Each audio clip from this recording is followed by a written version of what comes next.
So let's take a look at the first compound here, SrOH2. Now, even though this is a lesson on calculating molar mass, we want to understand what we're doing. So Sr on the periodic table, where is that? It's not one that we deal with too often. Sr is right here in this column, and it's strontium. All right, strontium, notice it's in column number 2. So whenever it forms an ion, it's going to want to lose 2 electrons. So this will be a +2, and the hydroxide ion is a polyatomic ion with a charge of -1. So if you were to write this overall off to the side, you have a +2 and a -1. You do the crisscross, the 2 will come down here, the 1 goes here, and there you have strontium hydroxide. So this is called strontium hydroxide. All right, there we go. How do we find the molar mass of this guy? Now, in the first problem here, I'll do it the way you might see it in a lot of textbooks. You know, you have the fancy script M here, and you can write down here SrOH2. But in the future, I'll probably drop the big M, and you'll just know that it's the molar mass that we're actually talking about. So the first thing we have to do is go take a look at strontium on that periodic table. And come over here, we see 87.62 grams per mole. And of course, the numbers I'm doing in my calculations are from a different chart with in many cases, a different number of digits. In this case, I'm going to use 87.62. That's grams per mole. There's only one of them, so we just have one, the molar mass there. How many oxygens do we have? Well, there's 2 hydroxides, so there's really 2 oxygens. And I'm going to use 15.999 grams per mole. And we have 2 hydrogens again, so what is the molar mass of hydrogen? 1.008. Of course, your numbers may be slightly different depending on what table you're using. So we have the 87.62. When we multiply these guys out, we have 31.998. We multiply these out, we have 2.016.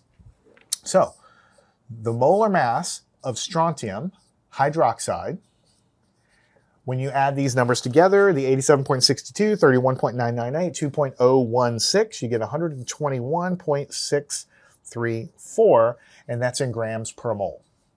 Now in this first problem, I'm going to write it down with the script M to be proper, and I'm showing you the multiplication of these numbers to kind of blow it all out so you can see it for at least the first problem fully done here. For the remaining problems, I'm not going to do that because you do this so much in chemistry that if you keep writing all these things down over and over again for every problem, you're going to get a little nauseous doing it, right? So after you get used to it, this is typically what you'll typically see, at least for my work. Right, so here we have N2O3. We want to find the molar mass of N2O3. First of all, what is it? Nitrogen and oxygen, 2 non-metals, so this is a covalent bond, whereas the strontium hydroxide was a positive and negative ion, so this is an ionic bond. This is a covalent bond. So the way it's named is with the prefixes. So this is going to be dinitrogen, di because of the 2 here, and then tri for 3, trioxide. Right, so dinitrogen trioxide. All right, what is the molar mass of dinitrogen trioxide? Instead of the script M, what I usually do is just put N2O3 and I just start calculating it. There's 2 nitrogens. We've done enough nitrogen to know that it is 14.007 grams per mole. How many oxygens? There's 3 of those. We've used this one enough, 15.999 grams per mole. You can round that up to 16 if you wish. And so for the final answer, instead of putting the big script M, just put N2O3 is equal to, when you multiply the 2 times the 14.007, you multiply the 3 times the 15.999 and add them, you get 76.011 grams per mole. All right, so that's what it is. So what does this mean exactly? Well, it means that if I measure out in the lab 76.011 grams of dinitrogen trioxide, and I know I have that mass of it, then I also know that that quantity is exactly equal to 1 mole of dinitrogen trioxide molecules, where 1 mole is 6.02 times 10 to the 23rd molecules. So if I measure this exact amount of mass in grams, I know exactly how, to within your measurement accuracy, exactly how many molecules are there, 1 mole of those molecules, right? So it's a conversion between mass and number of particles, in this case molecules. All right, notice I didn't use the script M. This is, this is kind of my shorthand way of solving problems. A lot of people put these big M's all over the place. That's fine. I just write the molecule down and write the molar mass down. You can do it however you like. All right, let's take a look at Na and then ClO3. Now, what is this? So you recognize this as sodium, right? And this is chlorine and oxygen, but actually these together form what we call a chlorate ion. So sodium has a positive charge, and then the chlorate ion has a negative charge, and so together that's an ionic compound, sodium chlorate. If you look in a table of polyatomic ions, you'll see that ion there. So let's figure out what the molar mass of sodium chlorate is. So NaClO3. All right, how many sodium atoms do we have? Only one. And what's the mass of sodium, or the molar mass of sodium? 22.99 for my chart, but of course I'm using slightly different numbers with usually a few more digits, not always. In this case, I'm going to use 22.990 grams per mole of sodium. Then we have chlorine. Same deal. You go off to the periodic table for chlorine, you have 35.45 grams per mole. 35.45 grams per mole. I'm going to use 35.453 grams per mole. How many oxygens do I have? I have 3 of them, and we know oxygen. We've done that one enough. 15.999 grams per mole. All right, so if you take 3 times this number and then add it to this number and then add it to this number, then you get the molar mass of sodium chlorate being equal to 106.440 grams per mole. So you can look at this 2 ways. You can say, well, if I measure 106.440 grams, then I know of this substance, then I know that it contains 1 mole of this unit, this formula unit here. Alternatively, if somehow you had a way of measuring moles of substances, if you had exactly 1 mole of that substance, you would then know, without even measuring it, how many grams. And that would be 106.440 grams. That's what grams per mole is. All right, let's take a look at the next problem. Making good progress. What about Cr2O3? All right, what is Cr? So let's take a look at the periodic table if you don't remember. Cr is an element named chromium. Where is it? Let's see here. Where is chromium? Right here. Chromium. Atomic number 24, Cr, and the mass is 52.00. So chromium, and then we have oxygen. So we have a metal, which is chromium, and we have oxygen, which is, of course, a non-metal. So this is going to form an ionic compound, metal and non-metal. But this is one of the transition metals. So because of that, most of these transition metals, they always lose electrons, but they can lose different amounts of electrons, whereas these 2 columns, you almost always lose either 1 or 2 electrons. These can lose a varying amount of electrons. So because of that, this is actually going to be chromium. This is going to be chromium 3 oxide. Just double checking myself. I mean, how do I know that? Well, because in order to form this guy, it has to be chromium and it has to be oxygen, right? And in order for the 3 to be down here, then it must have been a +3 ion here. Oxygen always forms a -2. We always know that because it wants to gain 2 additional electrons to look like neon. So then you do the crisscross, and then it forms Cr2O3, which is exactly what we have. And because chromium can lose differing amounts of electrons, in this case it lost 3 electrons, so it's chromium 3 oxide. And this is very descriptive to tell me what the compound is. This is an ionic compound, of course, because it's 2 ions oppositely charged being attracted together and bonding. So what is the molar mass of chromium? Cr2O3, chromium 3 oxide. Well, there's 2 chromium atoms. We'll go to the chromium here. The atomic mass is 52 grams per mole. We're going to use the slightly more accurate number, 51.996. This is grams per mole. And then we have the oxygen. We already know that that's 15.999 grams per mole. So Cr2O3, take 2 times the 51.996 and 3 times this number, add the results together, and you get 151.989, and the unit is grams per mole, because that's what we had for each of these, and so we multiply and add 151.989 grams per mole. Chromium 3 oxide. So we've done 4 problems. We have 4 more problems, and I recommend that you, of course, watch me do it, but I also recommend that you practice them. So either you watch me first and then you solve them yourself, or feel free to just try to solve these, pause and watch and practice yourself. You have to do it. You can't just watch it, okay? So let's take a look. We only have 4 more of these guys. The next problem, SNO. Let's practice naming. What is this? What is SN? We know this is oxygen. What is SN? Go to the periodic table. SN is the element 10, atomic number 50, element 10. So we know that it's going to be 10 oxide, essentially. This is a metal and a non-metal. It's going to be 10 oxide. However, let's think about it for a second. If we have SN and we have oxygen and they're coming together, oxygen's always going to want to lose 2 electrons. It always does. It wants to look like neon, or wants to gain 2 electrons. So it's going to have a charge of -2. Now we know the final result here has no 2's anywhere. So this means that this 10 must have been a charge of +2. It must have lost 2 electrons. This one must have gained 2 electrons. How do I know that? Because if I do the crisscross, then I get SN2O2. But remember, these are ionic compounds, so they're formula units. You want to take the smallest whole number ratio. So I can, just like a fraction, divide both of these numbers by 2. So I get SNO, so 1 and 1, once I divide both by 2.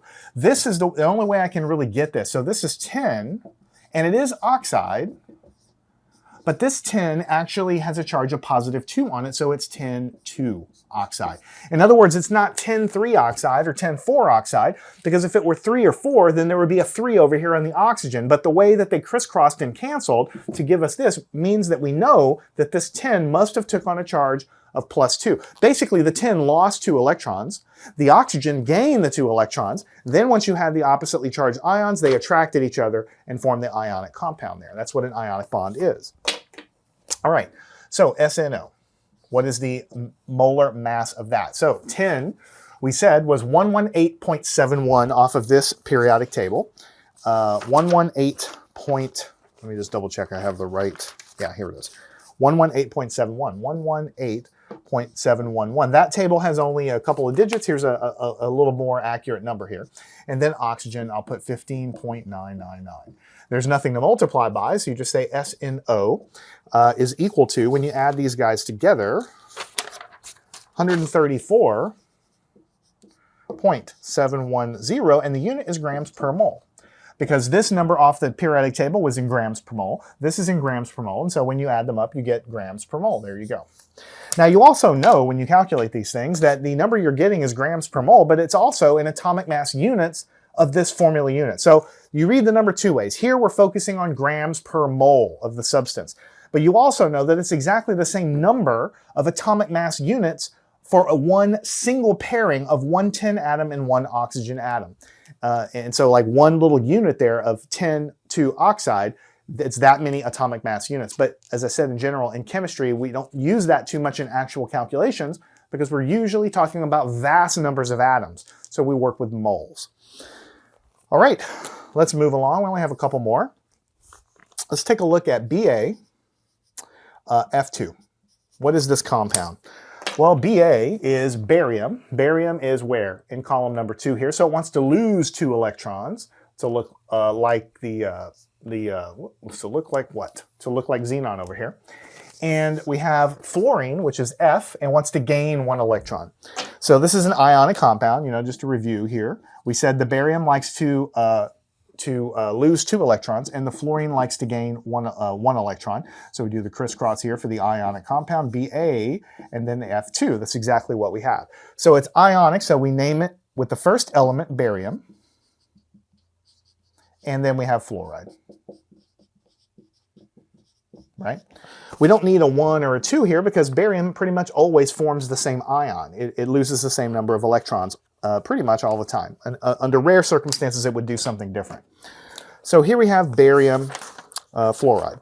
So here we have Ba, F2. Let's take a look at the molar mass. Barium, it's a pretty heavy element, 137.33 grams per mole. We're going to use the number 137.328 grams per mole. But we have 2 fluorine atoms, where fluorine is an even 19. Of course, it's not exactly 19. It's just rounded on that table. So it's really 18.998 grams per mole. And there's 2 of them because of this. So BAF, which is barium fluoride, when you take the 2 times the 18.998 and add that to 137.328, you get 175.1 0.324, and the unit is grams per mole. So 175.324 grams per mole. That means if I had a sample of barium fluoride, if I measured 175.324 grams of it, then I would know I would have exactly 1 mole of this formula unit present. Okay? All right, let's move along. I only have 2 more problems. They're a little bit longer, but they're not that big of a deal. Let's take a look at Al2 and then SO4, 3. So how do we name this? Right, well, we have aluminum there.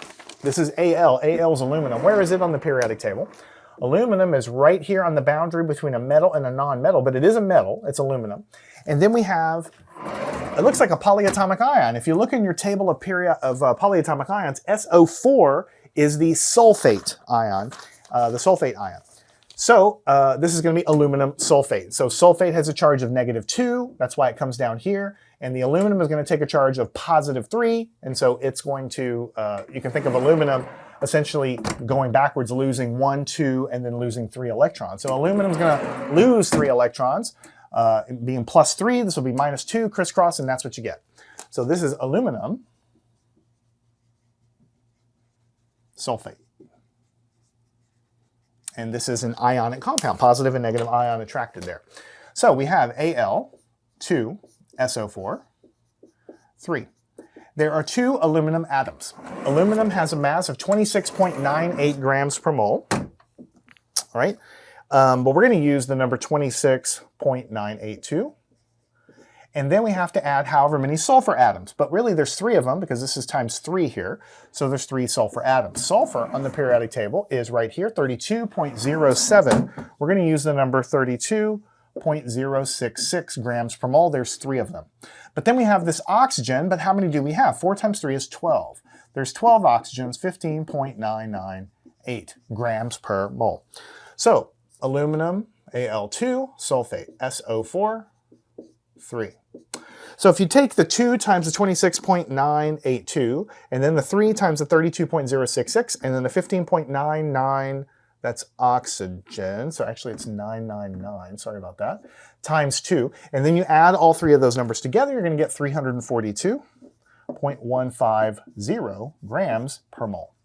So if I measure exactly 342.150 grams of the substance, then I know that I will have 1 mole of this formula unit in this ratio of everything here. That would be, I have 6.02 times 10 to the 23rd of these things in this ratio present. That's what it would mean. All right, last problem. MnCl2. What is Mn? That's one we don't use too much. A lot of people think it's magnesium, but it's not. Magnesium is Mg. Mn is actually manganese. It's a heavier element, atomic number 25, mass 54.94. So it's manganese. And then we have chlorine. And so what is this going to be? An ionic compound, metal and non-metal. So it's manganese chloride. And we have to be careful. So we'll write the manganese. And we know it's going to be chloride. But the issue is, notice that manganese is again a transition metal in the center of the periodic table. Just like iron, cobalt, nickel, they all are able to lose varying number of electrons. So because it's not in this column, we can't really assume what it's going to do. We have to spell it out in the name. But we can reverse engineer from this that it must have been manganese and chlorine, and because this is down here, this must have formed a positive ion, and this 1 must be up here. Chlorine always wants to form a -1 ion. It wants to gain an electron, and manganese in this case must have lost 2 electrons. Do the crisscross, you recover what you have. So because manganese actually lost 2 electrons, then we have to put the 2 here to tell us that it's manganese 2 chloride. It lost 2 electrons in that case for a +2 ion there. So we have this manganese, Cl2. All right, what is the mass of manganese? 54.94. We're going to use a value of 54.938. And then we have 2 chlorine atoms. And chlorine is 35 and some change, 35.45. So we'll write it as 35.453, a little bit more accurate number. So manganese, 2 chloride, 2 times 35.453, and then we add the 54.938, we get 125.844 grams per mole. All right, and that is it.